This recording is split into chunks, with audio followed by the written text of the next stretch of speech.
When your website is ready to serve ads using Google AdSense, then you must face a problem called ads.txt. It's very important to fix. If this is not done, then ads will stop showing on your site.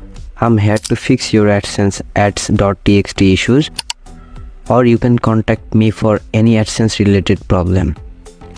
Even we don't agree to start, I don't mind spending hours providing consultations. Thank you.